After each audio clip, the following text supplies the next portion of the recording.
কিছু মেয়ে বলে দুনিয়াতে নাকি পুরুষ মানুষ না থাকলে তারা শান্তিতে থাকতো। তো সে মেয়েকে আমার বলার ছিল, মাইয়া তোর মা কি তোরে গুগল থেকে ডাউনলোড দিছিল? So sexy.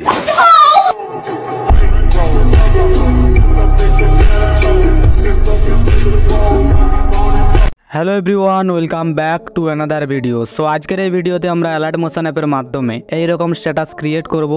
তোমরা কীভাবে এইরকম স্ট্যাটাস ক্রিয়েট করবে জানতে হলে সম্পূর্ণ ভিডিওটা দেখতে হবে। ভিডিও শুরু করার আগে যারা এই চ্যানেলে নতুন তারা অবশ্যই সাবস্ক্রাইব করে পাশের বেল আইকনটি প্রেস করে রাখবে, কারণ এই চ্যানেলে এডিটিং রিলেটেড ভিডিও প্রতিদিন আপলোড করা হয়। তো চলুন বেশি কথা না বাড়িয়ে মূল ভিডিওতে যাওয়া যাক। তো প্রথমত তোমরা এই ভিডিও নিচ থেকে XMLটি ডাউনলোড করে নেবে, আর সমস্ত ফটো বা ভিডিও লিঙ্ক তোমরা আমার টেলিগ্রাম চ্যানেলে পেয়ে যাবে। তাই টেলিগ্রাম চ্যানেলে জয়েন হয়ে ফটোগুলো ডাউনলোড করতে পারো। তো সমস্ত কিছু ডাউনলোড করা হয়ে গেলে অ্যালার্ট মোশন অ্যাপটা ওপেন করবে। ওপেন করার পর প্রজেক্টে আসবে, এরপর ফুল প্রজেক্টটাকে ওপেন করবে। তো এই প্রজেক্টের মধ্যে আমরা প্রথমত করব ফন্ট অ্যাড। তার জন্য তোমরা স্ক্রল করে নিচে চলে আসবে। তো নিচে আসার পর এখানে তোমরা একটা লিরিক্স নামে একটা গ্রুপ দেখতে পেয়ে যাবে। তো এই গ্রুপের ওপর ক্লিক করবে, এডিট গ্রুপে আসবে। পুরো শুরুতে আসার পর এখানে তোমরা লিরিক্সটা দেখতে পেয়ে যাবে। তো লিরিক্সের ওপর ক্লিক করবে, এডিট টেক্সটে আসবে। ওপর থেকে যে ফন্টটি রাখতে চাও ফন্টটি সিলেক্ট করবে, এরপর টিক মার্কে ক্লিক করলে ফন্টটি অ্যাড হয়ে যাবে। এরপর এখান থেকে ব্যাক আসবে, পরবর্তী লিরিক্সটার ওপর আসবে, লিরিক্সের ওপর ক্লিক করবে, এডিট টেক্সটে আসবে। ওপর থেকে সেম ফন্ট সিলেক্ট করবে, টিক মার্কে ক্লিক করলে ফন্টটি অ্যাড হয়ে যাবে। তো এরপর এখান থেকে ব্যাক আসবে, পরবর্তী লিরিক্সটার উপর আসবে, লিরিক্সের উপর ক্লিক করবে, এডিট টেক্সটে আসবে। ওপর থেকে সেম ফন্ট সিলেক্ট করবে, টিক মার্কে ক্লিক করলে ফন্টটি অ্যাড হয়ে যাবে। তো এরকমভাবে তোমরা সমস্ত লিরিক্সগুলোর মধ্যে ফন্ট অ্যাড করবে।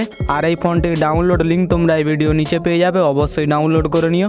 তো এরপর এখান থেকে পুরো ব্যাক আসবে।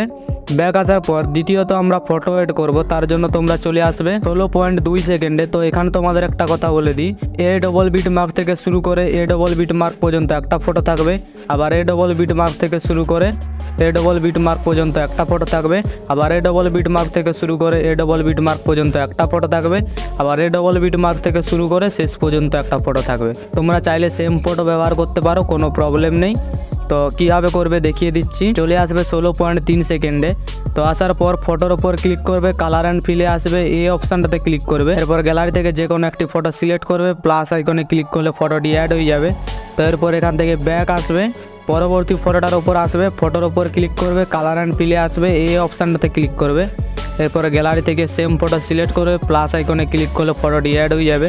তো এরপর এখান থেকে ব্যাক আসবে, পরবর্তী ফটোটার উপর আসবে, ফটোর উপর ক্লিক করবে, কালার অ্যান্ড ফিলে আসবে, এই অপশানটাতে ক্লিক করবে। এরপর গ্যালারি থেকে নেক্সট ফটো সিলেক্ট করবে, প্লাস আইকনে ক্লিক করলে ফটোটি অ্যাড হয়ে যাবে। তো আবার এখান থেকে ব্যাক, পরবর্তী ফটোটার উপর আসবে, ফটোর উপর ক্লিক করবে, কালার অ্যান্ড ফিলে আসবে, এই অপশানটাতে ক্লিক করবে, সেম ফটো সিলেক্ট করবে, প্লাস আইকনে ক্লিক করলে ফটোটি অ্যাড হয়ে যাবে। তো এরকমভাবে তোমরা সমস্ত ফটোগুলোকে অ্যাড করবে। চাইলে একটা ফটো ব্যবহার করতে পারো, কোনো প্রবলেম নেই। এবার তৃতীয়ত আমরা ভিডিওটি গ্যালারিতে সেভ করব। তার জন্য করে শেয়ার আইকনে ক্লিক করবে, নিচে এক্সপোর্ট এখানে ক্লিক করলে ভিডিওটি গ্যালারিতে সেভ হতে শুরু করবে। তো এই সাথে আজকের ভিডিও এতটাই। আশা করি সম্পূর্ণ এডিটিং প্রসেসটা বোঝাতে পেরেছি। ভিডিওটি ভালো লাগলে ভিডিওতে একটা লাইক অবশ্যই করবে, আর চ্যানেলের সাথে জুড়ে থাকার জন্য চ্যানেলটি অবশ্যই সাবস্ক্রাইব করবে। তো দেখা হচ্ছে নতুন কোনো ভিডিও নিয়ে, ততক্ষণ নিজের খেয়াল রাখবে। বাই।